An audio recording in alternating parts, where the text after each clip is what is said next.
Hello, and welcome to Susybliving. So I just wanted to show you how I sow and grow my chilies and my peppers. I started them earlier this month, and I'm just looking at the date, 5th of December, and they've done really well. They always do this way that I particularly sow them. And let's have a look and see what I do. So the chilies and the peppers that I grow, I've scaled down this year, definitely. And I'm only growing a few real favorites of ours, and I'll show you what they are and why I grow them. So let's do that first. Let's go into this. This is my January sowing thing here. All right, so the main thing, so let's talk about peppers first. There are 3 peppers that I'm growing this year, and two of them are new to me and one of them isn't. One is called Bright Star. This is an orange pepper, so I'm going for orange, yellow, and red. Sounds good, doesn't it? Bright Star, that's them. The other one that I've grown before, it's called Akron. It's an F1, red pepper, thick skin. Absolutely love it. And the other one, this is another new one for me, is called Lemon Dream. And they're like little lunchbox peppers. They're about this big. And so they're the 3 newies that I am growing this year. And I will show you what they look like now.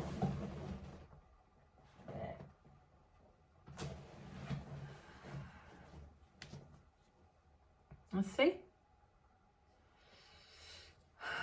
That's the Lemon Dream. And these are the other 2 here. There.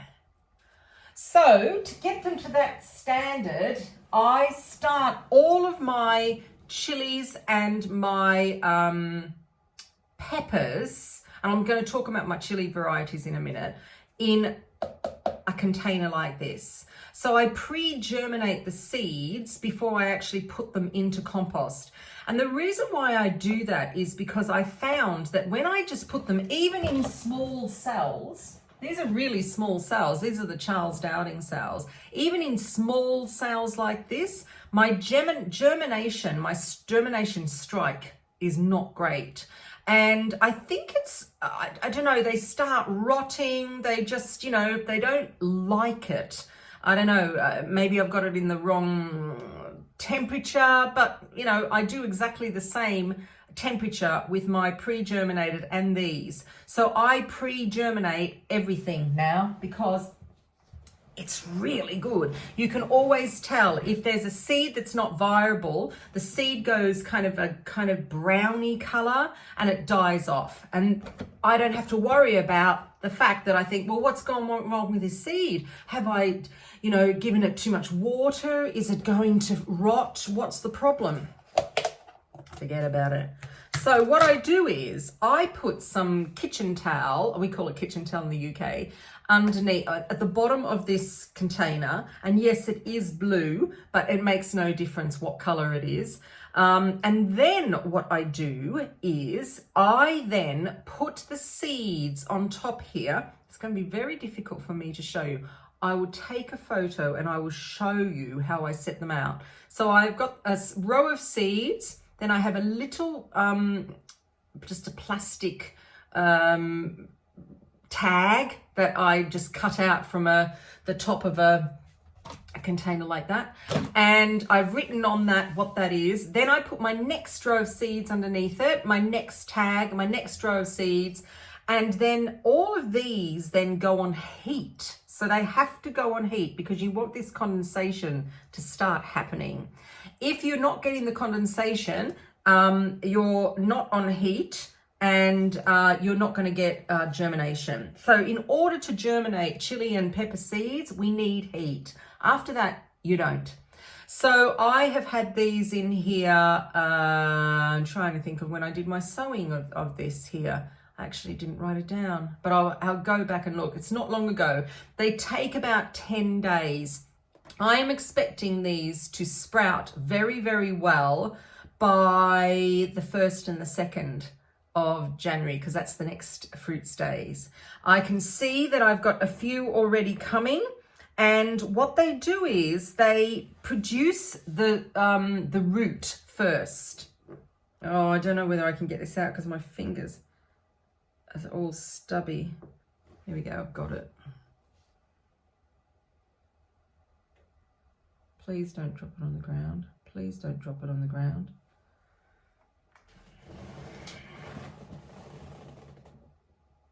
See that? That is the root that comes out first from the seed. That was that one there. And then if you let it continue growing, it produces the leaves, the leaf stem. So I'm going to now cover this up. The main thing you've got to make sure, the reason why we've got the kitchen towel on the bottom is you must keep these moist constantly. So I've got a little spray bottle. Oh, it's the wrong lid. I've got a little spray bottle, and I spray them every couple of days. They don't even mind being in a little bit of water. They will sprout. If you let them dry out, what's going to happen is the root then dries out. Once the root dries out, it becomes this kind of shriveled brown thing. That's it, the seed's gone. You're going to have to put more seeds in, which is fine. And so from those seeds, I then pick them up one by one, usually with tweezers because I've got, you know, gardening fingers, and I make a little, get my cells, nothing too big. You don't want them all swamped with too much compost. I get my cells of compost, I make a little hole in there, and then I just drop the seed in, root downwards. And it doesn't take long for this to happen. So now, so once that, when they start doing this, this is a perfect example. See that one there? I've just put that one in there, actually. That's an Anaheim. And you can just see it's just coming up, the little stalk, and above is the seed head, and that is then going to pop off and your leaves are going to come out. When they get to kind of this size, like this one here, I take them off the heat. So this goes back on the heat until I see them come up through the compost. I take them off the heat, and then I just put them on a windowsill, on a bright windowsill in a warm place. Not too warm, doesn't have to be, about 17 degrees Celsius. At the moment, I've got mine in my grow tents under lights because my south-facing window is where the Christmas tree was, but the Christmas tree is now gone. So I can now bring them upstairs and put them where the Christmas tree was. So that is how I pre-germinate and how I then grow my chilies and peppers. Don't mollycoddle them. You don't need to put these on heat. You don't need to have them under grow lights or anything like that. If you want to, you can supplement the light that we have. So if you want to, you can put them, you can switch the grow, if you've got grow lights and you want to use them, you can switch the grow lights on at 6 a.m. and then switch them off at about 9 when we get the light here, and then put them on again when it gets dark. So say about 3:30 p.m. and then switch them off at about 8. So you're just supplementing either end of your growing. I don't think I'm going to bother, to tell you the truth. They're really, really good. Once they then, let's pick up this one this time. I've already got the compost ready in here because I've got those seeds ready to go. Once they fill the cells with their roots and they're looking really good, I then take them out and pot them into the next size up. So it will probably be not a 9 centimeter pot, just something a little bit smaller.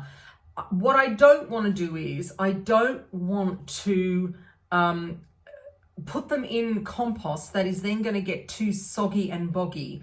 I want a great root system before I do any of that. So, and keep them relatively dry, you know. When they're at this stage, it's easy because I just get this little squirty bottle and I use that with water. And then I let these then grow, you know, in the bigger pots, and I just use them really as house plants. They just sit inside, and they're going to then sit inside until we get temperatures outside of about 12 degrees Celsius. As soon as we start to get that, they then will go into my greenhouse, and then after that, when we get higher temperatures, like maybe 15, 16 degrees, they then go outside. Easy peasy. Right, here are the chili varieties that I particularly like. So I had a lot of chilies and a lot of varieties, and I've tried hundreds and hundreds. But these are the varieties that I particularly like, and I'll tell you the reasons why. So the first variety that I mentioned a minute ago was Anaheim. Anaheim is a great chili. It is big. You can eat it green, yellow, orange, red. You can, it's quite mild. You can stuff them. You can barbecue them. You can use them as a pepper if you want to, if you just want just a little bit of spice to it. It is a great chili, but you need to start it early because otherwise you won't get a good yield. So Anaheim. The next one that we will never, ever be without is a jalapeno. So I have got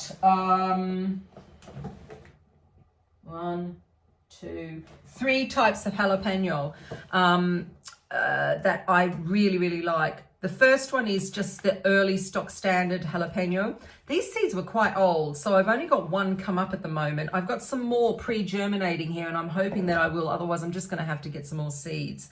They're great. The other one that I really like is Tam Jalapeno, and the other one is Zapotec.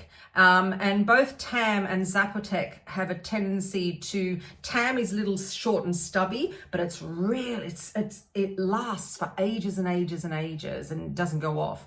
And the other one, the Zapotec, has a tendency to go a little bit crackly as well. And they're really nice. So jalapenos, we are never without because we pickle them, we eat them fresh. I make a jalapeno kind of jam out of it. I also make the cowboy candy that's very popular. So we always have jalapenos. We eat a lot of kind of like Mexican food as well. And I always love to have jalapeno. So that's the reason we grow those. The next one that we grow every single year is a variety called Lemon Drop. And I will never be without this ever again because the taste, the flavor of this chili is so gorgeous. It is hot, but it has a lemon citrus flavor. The smell, when you cut into it, is gorgeous. This chili is a fantastic chili for drying, and then we grind it up and make it into chili flakes. And in actual fact, I've got some in the dehydrator at the moment, dehydrating, so that we can grind these up and use them as chili flakes. The other one that we use as chili flakes every single year is a Cayenne. We'll never be without. This year I grew the golden Cayenne. It wasn't as prolific as the normal red Cayenne, so I'm going back to the Cayenne, the normal red Cayenne. Again, fantastic for drying and for grinding for chili flakes as well. Then the one that we use, that we grind up, that we use for chili powder is this gorgeous creature, Buena Mulata. So this starts a kind of lavender color. It then goes purple, then it goes orange, and then it goes red. And the flavor, that's why we use this as powder. Again, hot, spicy, but the flavor, it has this lovely florally fruity flavor to it. It is gorgeous, and we love Buena Mulata. Again, you gotta start it early. all of these kind of chilies, maybe not the lemon drop. By the way, the lemon drop is a big plant. So, I mean big. Not as big as another one I've got there. But you need to start them early if you want a really good yield. So that's Buena Mulata. We always have a Padron. Padron's fabulous chili peppers. Now, it's a little bit playing roulette with these because sometimes they're, excuse me, really mild, and other times they blow your head off. It all depends on the season, the environment, the growing medium, all of that business. All of that. So, but we love Padron. Padrons are the peppers that you get like grilled on a barbecue or under a griller. Again, they're lovely with a little bit of a vinaigrette. Gorgeous. So I always grow Padrons. They grow really, really easy, Padrons. Really easy growers. Quite big plants, but not sprawling plants. They're more that type of big. I always grow a green chili that I want, a nice hot. This year I grew Thai green chili, but I got no seeds left. So I'm going to be growing the Korean dark green, and I can see that they're already starting to germinate in my pre-germination. This is a lovely green. I love hot green chilies because you get that lovely freshness of the green, and then you get the heat. So that's that. And then the last one, which I didn't grow this year, actually, I forgot to plant the seeds. Get here, is a Locoto pepper. And this is Albertos Locoto. Now, when I say this is a big plant, this is a big plant. You can also overwinter these, but they are huge. They're like a tree. They get really, really big, but they are so full of chilies. And the interesting thing about these seeds are they're black. The skin, the flesh on these are so thick. They make the best hot sauce, and that's why we grow them. So that's all my chilies. If I don't add a few more, I don't think I will actually. I'm just going to re-sow a couple if they don't come good.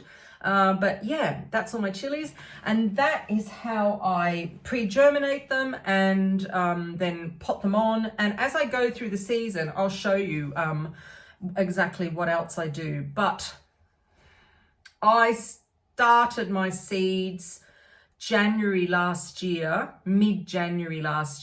I got pretty good yield of most things. Some of the chilies not so much, but the peppers I got a huge amount. And so by doing it now in December, I'm really excited because I hope I'm going to have something by June. All depends on the weather. So that's it. So thank you for watching me. I'm Susie B from Susie B Living, and I will see you soon. If you like my videos, give me a thumbs up and subscribe, and you will be growing along with me especially for my moon phase calendar. Growing. I'll see you later. Bye.